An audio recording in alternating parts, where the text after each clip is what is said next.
নমস্কার দাদাভাই দিদিভাইরা, আশা করি আপনারাও ভালো আছেন, আমিও ভালো আছি।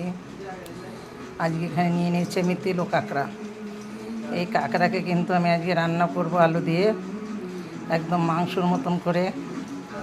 এই কাঁকড়া আমরা কিনে রেখেছি, আমাদের কিন্তু খাল বিল নেই ধারে কাছে, যার জন্য আমাদের কিনে খেতে হয়। এখন আমি আলুটাকে ভেজে নেব। আমি তো হলুদ মেখে নিয়েছি, শুধু লবণ দেইনি। আমি এরপর দিয়ে দেবো লবঙ্গ, এলাচ, এখানে এক টুকরা দারচিনি, দুটো তেজপাতা দিয়ে দেবো, পেঁয়াজ কুচি। আমার পেঁয়াজটা কিন্তু ভাজা হয়ে গেছে, আমি একে এর ভিতরে দিয়ে দেবো টমেটো কুচি।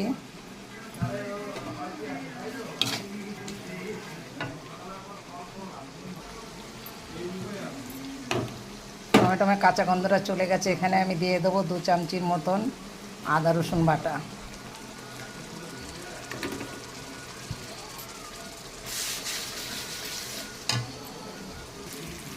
এখন এর ভিতরে দিয়ে দেবো আমি একটু লঙ্কা বাটা। এখানে লঙ্কা, জিরা আর ধনিয়া তিনটে একসঙ্গে দিয়ে আমি বেটেছি। তার ভিতরে আমি এই মিক্সিতে ধুয়ে একটু জল দিয়ে দেবো।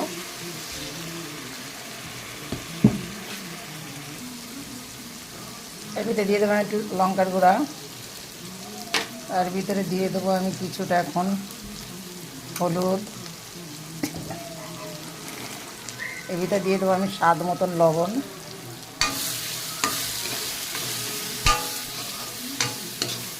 কারণ এর ভিতরে যে আমি আলুটা ভেজে রেখেছিলাম, আলুটা দিয়ে দেবো।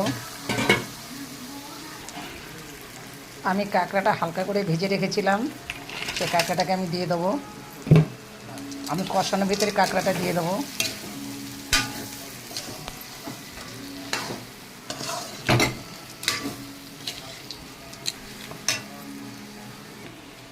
এখন আমি ভিতরে কুসুম গরম জল দিয়ে দেবো।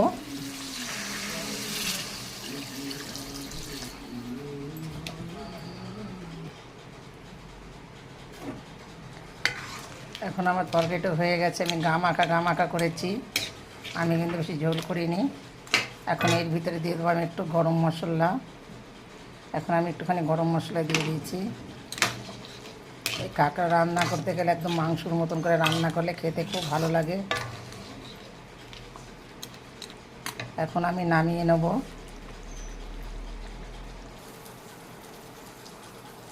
আমি এখন নামিয়ে নিয়েছি। আমার এই কাঁকড়া মাছের আলুদা রান্নাটা দেখে আমার একটা লাইক, কমেন্ট, শেয়ার করে দেবেন, তাতে আমি খুব খুশি হব।